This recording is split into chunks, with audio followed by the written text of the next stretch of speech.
I would start with yesterday. I was speaking about the vulnerable women, the category of vulnerable women. But I would start today with the children. And children, if we see, in this country we have 43 crore children, which are between 0 to 18 years of age.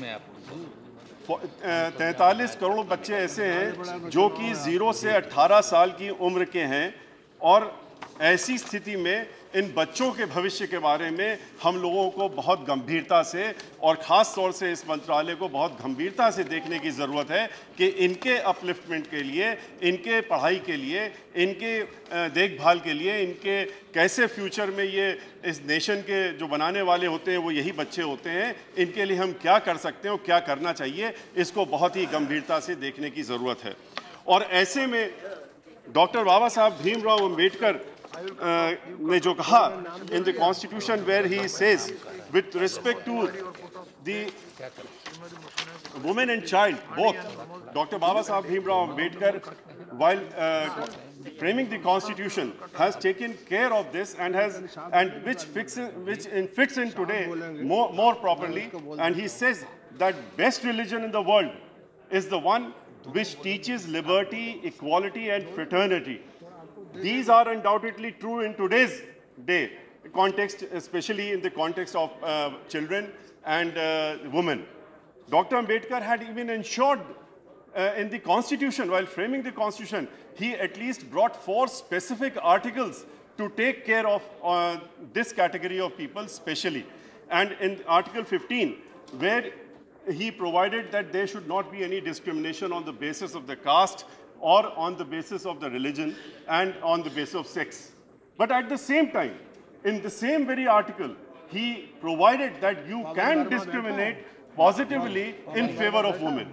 And for doing so, he says that makes a special provision enabling the states to make affirmative discrimination in favor of the women and children, under which the government can pass special laws for women and children.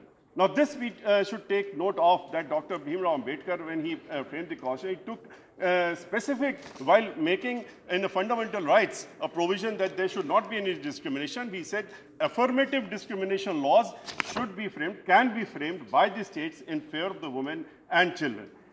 In Article 42, in Article 42, he further provides, says in the Constitution it is provided that the state can make provisions for ensuring just and human conditions of work for women and maternity relief. This is also contained in Article 42, which is the second provision which has specifically been taken dealing with respect to women. Article 45 thereafter requires the government to endeavor to provide early childhood care and education for all children below 6 years. Now, above all, the Constitution imposes a fundamental duty on every citizen through Article 51AE to renounce the practices derogatory to the dignity of women. Now, yesterday I was saying that when I was referring to the television channels and also the soap operas which are going on therein, and especially a celebrity hero giving a nude picture and posters being, I said that this should be taken seriously by the government. The government itself should take initiation and take action against such actions. If the government is silent, the message goes differently. ये message जाता है कि हाँ आप ये कर सकते हैं, आप सेलिब्रिटी हैं, आप बड़े भारी सोशल वर्कर बनते हैं अदरवाइज, और आप अपनी फिल्म चलाने के लिए आपको जब पैसा कमाना है, आजकल पिक्चर जब बनती है, पिक्चर के बाद खाली इस बात से क्रेडिट दी जाती है पिक्चर को कि उसने 200 करोड़ कमा लिए या 300 करोड़ कमा लिए। इससे इसकी क्रेडिट चलती है, with which money does not go to the people or poor people, it goes into the pockets of those who are producing the films. So, इसको देखने की ज़रूरत है, जब प्रोविजन IPC में प्रोवाइडेड है in section 292A and section 294 of the IPC, there is a specific provision कि this is an offence and this is prohibited, और इस प्रोहिबिशन के अगेंस्ट में एक्शन होना चाहिए, उसमें 3 साल की सजा है, सजा दी जानी चाहिए, लेकिन कौन एक्शन लेगा? इसमें गवर्नमेंट को आगे आना चाहिए, मिनिस्ट्री को आगे आना चाहिए, गवर्नमेंट को इस चीज़ के लिए इम्पोज करना चाहिए पेनाल्टी इंपोज करना चाहिए, फाइन इंपोज करना चाहिए। जो आमदनी इनकी इस पिक्चर से हो रही है, जिसमें इस तरीके की चीज दिखा रहे हैं, जिससे इस तरह से दूषित कर रहे हैं समाज को, उसको इंपाउंड कर लेना चाहिए। उस पैसे को भी इनको अपने कब्जे में लेकर के और सोशल वेलफेयर में लगाना चाहिए, चाहे वो 300 करोड़ कमाएं, चाहे वो 400 करोड़ कमाएं। इस पे ध्यान रखने की जरूरत है और इसको देख करके कानून में अगर कोई बदलाव की जरूरत है जो फिल्म और टेलीविजन के बारे में है, तो उस पे गवर्नमेंट को कंसिडर करना चाहिए। और women and child welfare minister से मेरी रिक्वेस्ट है कि इस पे उनको जरूर ध्यान दे करके, अपने सजेशंस दे करके और इसको एनफोर्स कराने की कोशिश करनी चाहिए। ये जितने भी लॉज हैं कॉन्स्टिट्यूशन में प्रोवाइड किए हैं, डॉक्टर भीमराव अंबेडकर साहब ने आर्टिकल्स में डाले हैं, इसका सही इंप्लीमेंटेशन हो रहा है कि नहीं हो रहा है, ये भी देखने की जरूरत है। आज देश में इसका सही इंप्लीमेंटेशन बिल्कुल भी नहीं हो रहा है। आज देश में दहेज प्रथा खत्म नहीं हुई है। आज कानून बन गए, लोग दहेज प्रथा अभी भी चल रही है, लोगों को मारा जा रहा है, जलाया जा रहा है। आज जब लड़की पैदा होती है तो शुरू से ही परेशानियां लोगों के दिमाग में आने लगती हैं कि इसको कैसे करेंगे, कहाँ से दहेज लाएंगे, इस तरह की अनेकों चीज़ें आती हैं। इसके लिए मानसिकता बदलनी पड़ेगी। इसके लिए आपको जेंडराइजेशन करना पड़ेगा। आपको जो मेल चिल्ड्रन हैं, जो बच्चे हैं, उनको भी पढ़ाई करानी पड़ेगी, उनको भी समझाना पड़ेगा। जो स्कूल से ही उनको जेंडराइज करना पड़ेगा कि उनको जो लड़कियां हैं उनके बारे में उनकी सोच बदलनी पड़ेगी। उनको उसके बारे में सोच के बदलने के लिए जो भी ज़रूरतें हों वो करने की ज़रूरत है, जिससे कि इसको आगे चल करके वो जिस मानसिकता बदल जाती है उस मानसिकता में नहीं आए और उनको ये ध्यान रहे कि हमारी ये माँ, बहन और बेटी की तरह है। तो अगर ऐसा है तो हमें उनके ध्यान, उनके रक्षा, उनकी सुरक्षा की ज़रूरत है। इसके साथ साथ बाल विवाह, भ्रूण हत्या और बलात्कार, ये सबसे बड़ी समस्या आज इस देश में है। बाल विवाह को रोकने के लिए अनेकों कानून बने हुए हैं, चीज़ें बनती हैं, लेकिन अगर शायद इसको हम लोग पिक्चराइज अच्छे से करते, टेलीविज़न में इसके बारे में ये दिखाएं, इसकी जगह कि बाल विवाह हो रहा है और उसको एक्सेप्ट किया जा रहा है, उसकी जगह हम लोग रिवर्स दिखाएं, तो शायद कुछ एजुकेशन डिफरेंट टाइप की मिले। लेकिन अफसोस ये है कि आज हम लोग जब टेलीविज़न में सीरियल्स देखते हैं तो बाल विवाह को दिखा करके और उसको पहले तो खराब दिखा के बाद उसको पिक्चराइज करके उसको अच्छा दिखा देते हैं। इस तरह की योजना बनानी चाहिए कि बाल विवाह को रोकने के लिए सख्त से सख्त कानून बनाए जाएं और जो लोग इसमें फोर्स करते हैं उनके ऊपर एनफोर्समेंट करके उनको पनिश किया जाए। भ्रूण हत्या क्यों होती है? इसलिए होती है क्योंकि एक मानसिकता रहती है कि लड़की तो नहीं हो रही है, और लड़की अगर हो रही है तो उसकी हत्या कर दी जाए और उसको पहले ही मार दिया जाए। अगर पेट में भी अगर लड़की की हत्या होती है तो ये भ्रूण हत्या जो है ये हत्या है, और इसके लिए कुछ पनिशमेंट्स बढ़ा करके इसको अगर इक्विवेलेंट ले जाएं हम लोग एक हत्या के हिसाब से लेते हुए, तो शायद लोगों के मन में थोड़ा सा डर पैदा हो। और डर के साथ साथ में हम लोगों को ये भी शिक्षित करना पड़ेगा लोगों को कि लड़कियां सब कुछ कर सकती हैं, लड़कियां हमसे एक कदम आगे बढ़ सकती हैं। लड़कियों के अंदर वो शक्ति है जो शायद पुरुषों के अंदर नहीं है।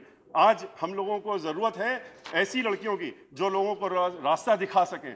उनके पास डेवलपमेंट की शक्ति है, उनके पास मेंटेनेंस की शक्ति है, वो लोगों को उनके पास अलग तरह की प्रभु ने शक्ति दी है जो कि शायद मर्दों को नहीं दी। मर्दों तो खाली अपनी मर्दानगी दिखा सकते हैं जो जहाँ पर नहीं दिखानी चाहिए वहाँ पर, और जहाँ एक्चुअली दिखानी होती है वहाँ वो कहते हैं कि सीसीटीवी कैमरा लगा था, उसमें ये हत्या पकड़ ली गई, उसमें ये एक्शन पकड़ लिया गया है, और होम मिनिस्टर साहब आकर के फिर यहाँ बयान दे देंगे कि देखिए हमने बहुत जल्दी एक्शन ले लिया, सीसीटीवी कैमरा लगा हुआ था, उसके तहत हमने इस एक्शन को ले करके और हमने इसको पकड़ करके जो जिसने एक्शन लिया उसको पकड़ लिया। इसकी बात नहीं है। हम लोगों को जरूरत यह है आज कि एक्शन हो ही क्यों रहा है, ये इंसिडेंट होने ना पाए। हमको इसकी तैयारी करनी चाहिए, हमको इस तरह की योजना बनानी चाहिए कि इंसिडेंट होने के पहले हम उसको कैसे रोकें। आज देश में, प्रदेश में और इस देश में आज पुलिस जो है, ये सबको मालूम है कि 40% जो एक्शंस होते हैं, जो चाहे वो हत्या हो, चाहे लूट हो, चाहे वो बलात्कार हो, इसमें उनको छोड़ने का काम, छुड़वाने का काम पुलिस करती है। और ज़्यादातर मामलों में पुलिस को यहाँ पर पहले से ही ज्ञान होता है कि यहाँ पर ये कार्रवाई होने वाली है, इसलिए वहाँ से वो हट जाते हैं।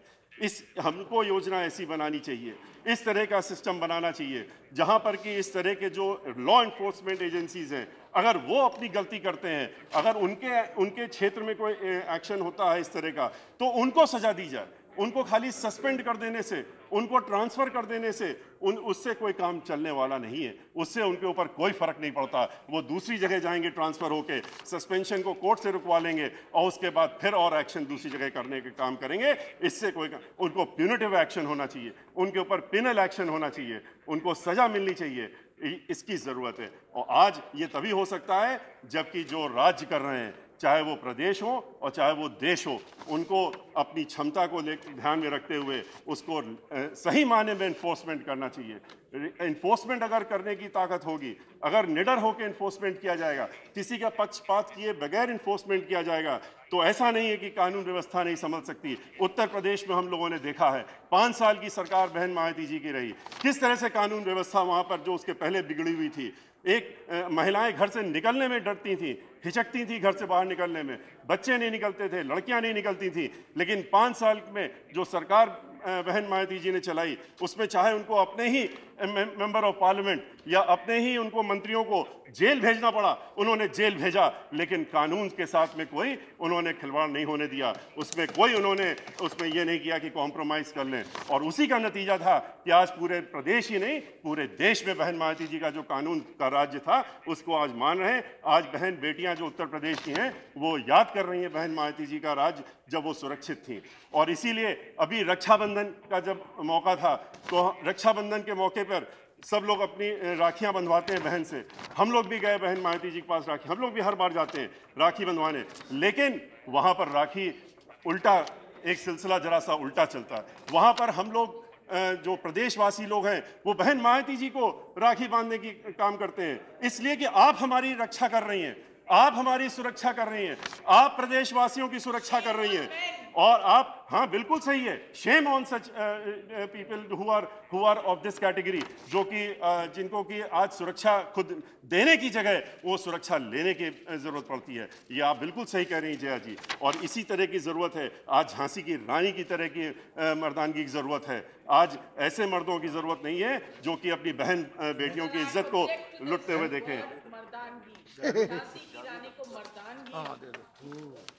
I object to this word, sir. I'm sorry, Mishra ji. I'm extremely sorry for doing this. But जो इसकी जगह जो शब्द जया जी कहें, आप उसको उसमें इनकॉर्पोरेट कर दीजिएगा। हमारी जगह हम इनके ऊपर छोड़ देते हैं कि झांसी की रानी उसकी जगह बहादुरी कर दीजिए। जो भी बहादुरी वर्ड कर दें, जो वर्ड जो जया जी पहले जया बहादुरी थी, आप बहादुर कर दीजिए उनको, और वो हो जाएगा, तो उसमें ठीक रहेगा।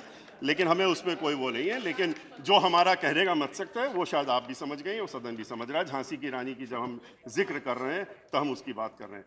आज देश को, प्रदेश को इस तरह के लोगों की ज़रूरत है जो जिनके रहते हुए लोग सुरक्षित महसूस कर सकें, हमारी बहन बेटियां सुरक्षित महसूस कर सकें, और ऐसा ना हो कि वो लोग परेशान होकर के और प्रदेश छोड़ने की बात करने लगें, जैसा कि आज उत्तर प्रदेश में हो रहा है। आज इसी के साथ साथ में जहाँ तक बच्चों का सवाल उठता है, बच्चों के बारे में मैंने कहा कि इस देश में 43 करोड़ बच्चे हैं जो कि 0 से लेकर 18 वर्ष तक की उम्र के हैं। उनके बारे में हम लोगों को सोचने की ज़रूरत है। राइट टू एजुकेशन लाया गया एक अमेंड करके कॉन्स्टिट्यूशन में, और 14 वर्ष के बच्चे तक की उम्र के बच्चों के लिए राइट टू एजुकेशन कंपलसरी कर दिया गया। कहा गया कि इनको एजुकेशन मिलनी चाहिए, एजुकेशन दी जाए। लेकिन इसलिए क्योंकि कॉन्स्टिट्यूशन में भी प्रोवाइडेड, मैंने अभी पढ़ा कि कॉन्स्टिट्यूशन में लिखा है ये फंडामेंटल ड्यूटी है कि हम लोग इस तरह प्रोविजन लाएं कि जो बच्चे हैं उनको पढ़ाई दी जा सके और कंपलसरी एजुकेशन प्रोवाइड किया जा सके। एजुकेशन के बगैर हम लोग कुछ नहीं कर सकते। एजुकेट नहीं होंगे बच्चे तो आगे नहीं बढ़ सकते। इसलिए राइट टू एजुकेशन के बारे में अब की बार जो है वो जो इसको एक्ट को अमेंड, कॉन्स्टिट्यूशन को अमेंड किए हुए कई वर्ष, 1-1.5 वर्ष हो गया है, लेकिन अभी तक उसको हम इम्प्लीमेंट नहीं कर पा रहे हैं। और इसके बारे में कोई बजट में भी कोई खास प्रावधान नहीं किया गया जिससे कि इसको इम्प्लीमेंट किया जा सके। और आज इसकी बहुत सख्त ज़रूरत है, और इसको इन्फोर्स करने के लिए इसके जो भी प्रोविज़न की ज़रूरत है, जो भी फंड की ज़रूरत है, उसका इंतज़ाम केंद्र की सरकार को ज़रूर करना चाहिए।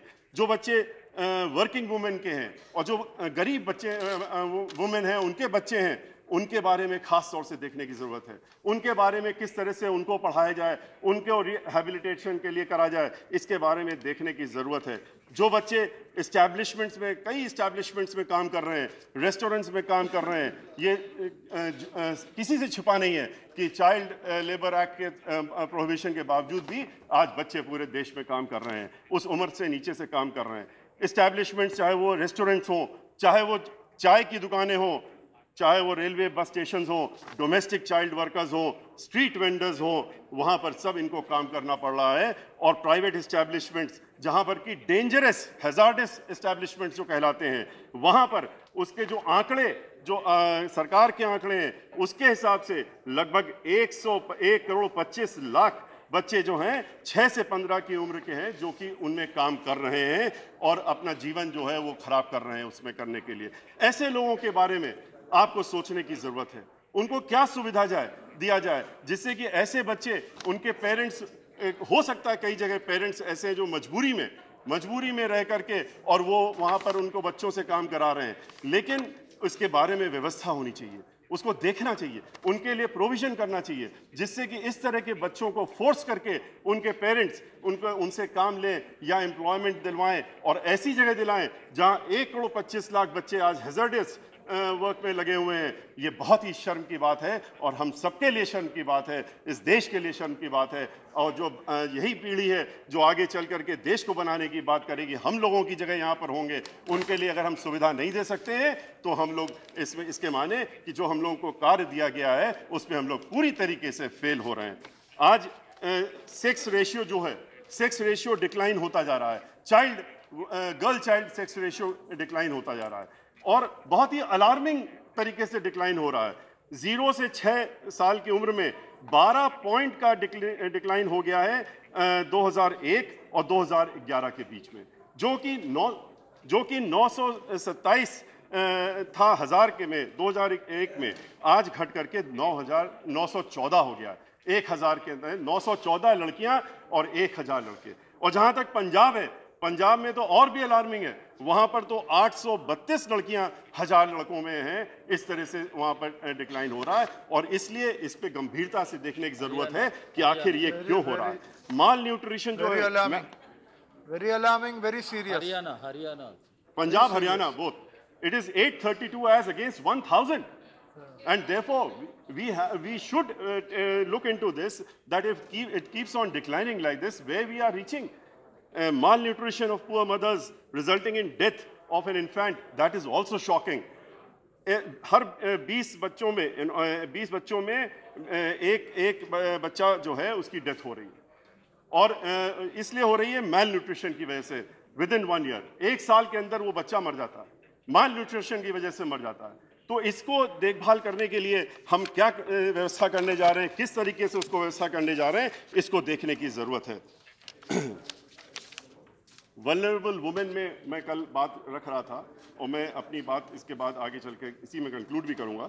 वल्नरेबल वुमेन में मैंने बाकी सब कैटेगरीज की वुमेन रखी थी, कुछ कैटेगरीज रह गई थी जिनके बारे में मैं आज जिक्र करना चाहूँगा। Women working in domestic servants. Now in every domestic house a woman is working in some manner or the other. What is the safety for them? What are we doing for their rights? How we are protecting them? If they are being harassed, there is no provision to take care of them. Where should they go? That is why yesterday I was saying that there should be a legal aid center exclusively for women. The Constitution, Dr.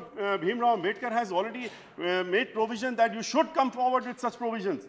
So why not for the women specially, so that these type of women who are helpless, who have to work because of domestic problems, they are working in the domestic house, they are being harassed, there is nothing to protect them, no method where they can redress. If they go and redress, they lose their job also. So therefore, we have to take care of this and see that the women, we should also take care of the women still carrying human waste on their heads. This is highly shameful for the country, that even today, after so many years of independence, we are still having women carrying human waste on their heads. Now this, it said we'll abolish it in some few years. It should have been abolished by now. and certain provisions, certain actions, certain funding should be done, that it should be done in an emergency basis, on day-to-day monitoring basis, in village-to-village basis, that this is abolished immediately. We cannot wait for 5 years or 10 years for this. Similarly, women who have to go out in the open, in rural areas for easing out, for them, there are no toilets. And it was said that in 12 years we'll complete, or 10 years, which period was said we'll have toilets in every home. It is highly, in fact, the toilets should be in every house immediately. We should stop funding in other places where it is not required. You bring it into the rural areas, first provide the toilets, see the apathy which they undergo, the shameful, how they come out of the house and what happens with them.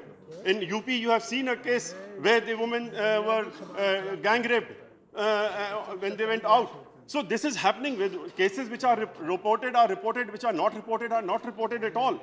Now, security for differently abled girls. Differently abled girls, हम लोग देख रहे हैं कि जो differently abled girls होती हैं, इसमें insanity भी होती है, helplessness होती है.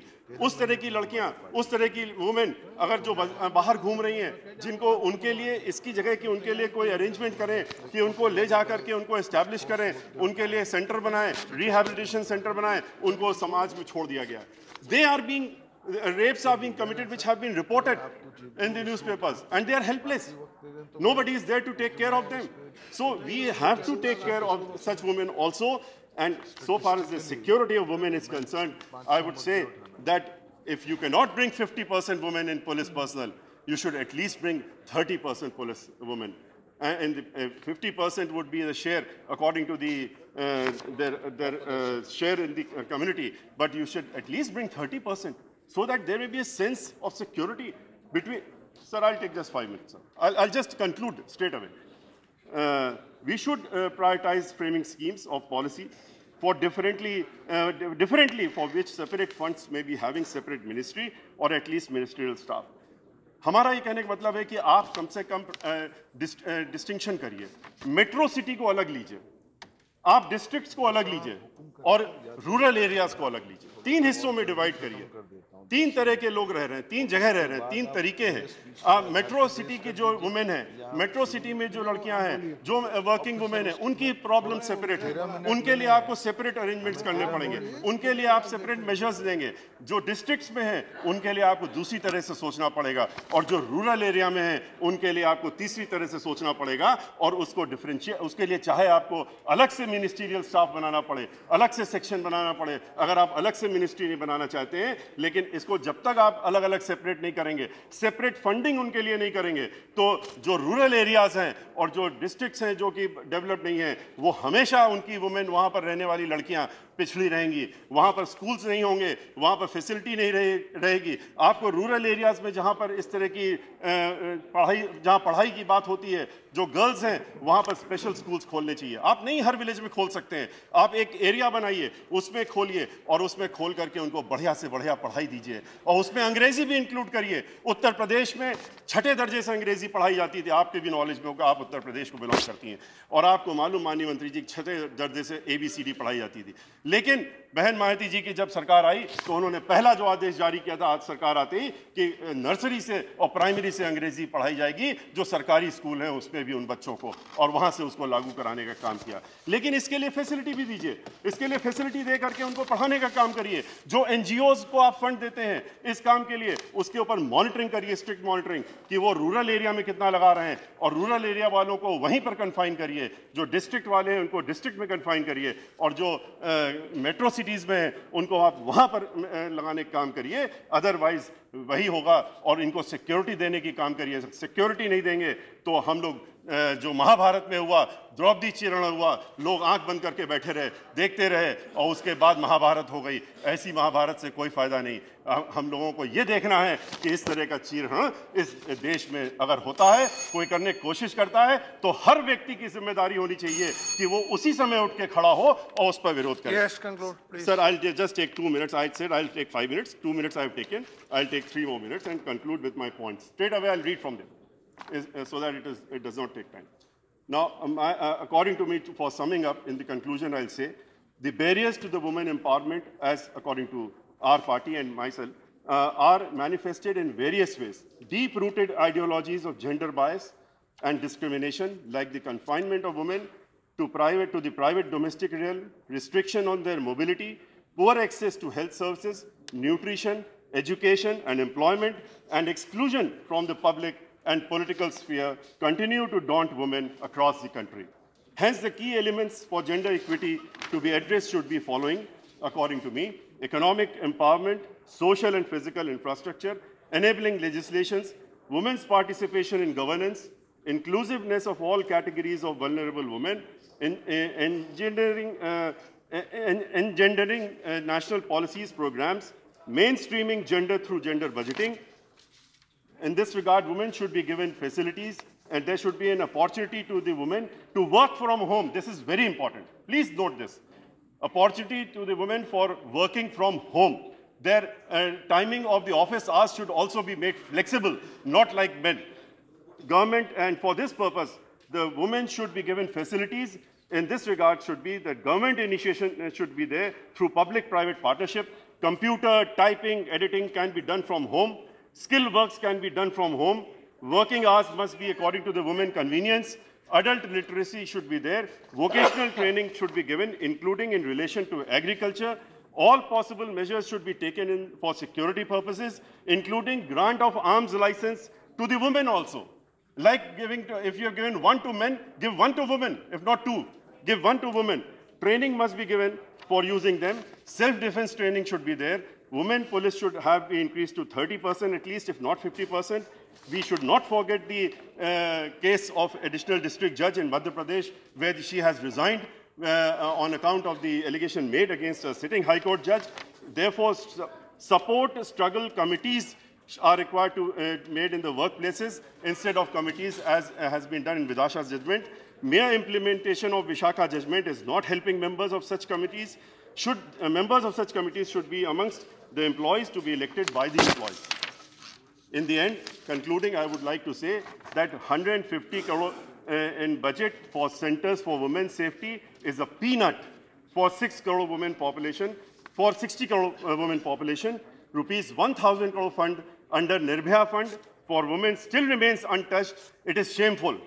Women protection centers are needed in every district and every panchayat, and not only in metro cities. Legislation alone cannot emancipate our women. They have to be effectively implemented and enforced. We have to ensure that they are empowered, but the empowerment is not just another hype. Mere lofty ideas for women's upliftment will not help ease their burden. It is now time for the final push to make the nation safe for women, else we have no right to be called as men. We have to preserve childhood and ensure that child development schemes do not become monopoly of contractors, packaged food manufacturers and hazardous business houses. We must give children their right to play.